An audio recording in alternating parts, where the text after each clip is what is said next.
51 al 15. ¿Algún propietario por ahí? Lo quedamos,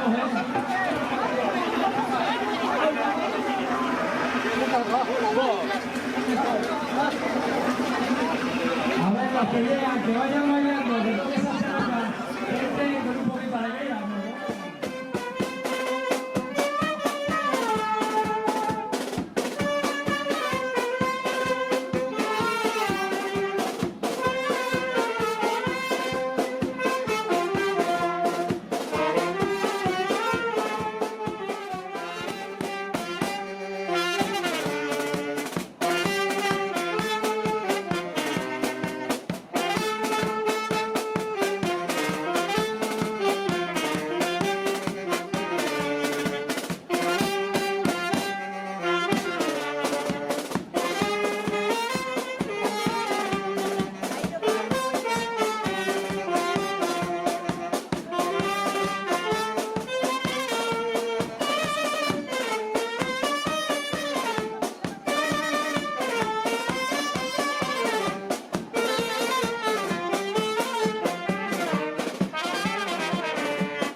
Y que Cristo bendito de la luz nos alumbre a todos. Habéis visto que después de haber llovido tanto a estos 2 días, nos ha dejado hoy que podamos disfrutar de ello.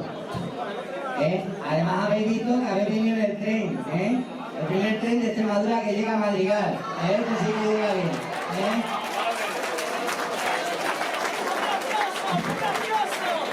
Bueno, la verdad que bueno, ha parecido un día fabuloso y habemos podido disfrutar de ello.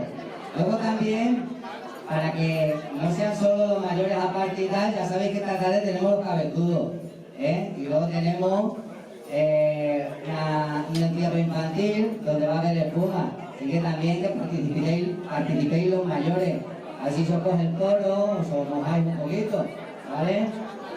Bueno, y ahora que disfrutéis de esta comida que os da, no os da, sino es de vuestros impuestos que pagáis. Y esto es lo que nosotros, los que estamos en el ayuntamiento, pues intentamos que se gestione lo mejor posible. Así que disfrutáis de lo vuestro, no que nadie nos lo regale, ¿vale? Bueno, que viva el Cristo bendito de la luz y que lo paséis muy bien.